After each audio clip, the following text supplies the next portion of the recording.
Data validation is also used to create your own drop-down combo boxes. This makes entering data a lot easier. If we take a look at this sheet here, we have this column called vehicle make. Now it would be useful if when people click in a cell that it displays a list of vehicles that we hire out. This would save them typing it, but also being a validation, it will avoid them typing in a car that we don't hire. We begin by highlighting where we would like all of the combo boxes to appear.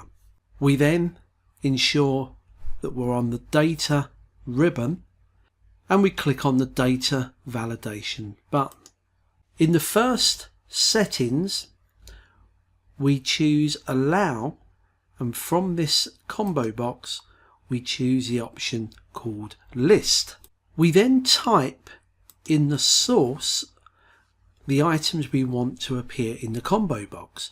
These could be names of products we sell, it could be names of people that work for us.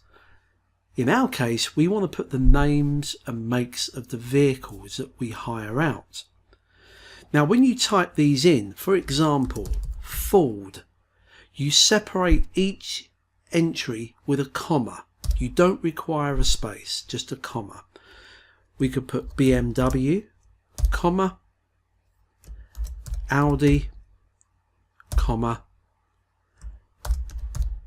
Vauxhall. We can then click on the input message tab and type in some information about what the user has to do. So we could put please note as a title, and the input message, please select a vehicle from the list. The error alert means that if somebody attempts to type in a vehicle we don't hire, they will see this message.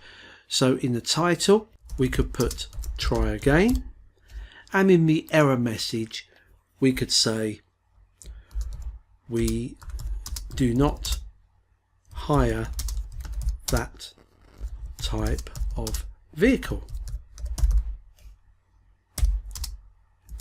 Please pick from the drop down menu. Click OK. If we now click away from the selection, when somebody clicks on any one of these, we see the message telling us to select a vehicle from the list. We have the classic drop down arrow, which indicates there's a drop down menu. Click on that. It will then display the items you typed, and we can then choose a particular vehicle, and that's typed in. When somebody fills in the next one or the next one, and so this makes it very easy for people to type into a cell. It also avoids spelling mistakes.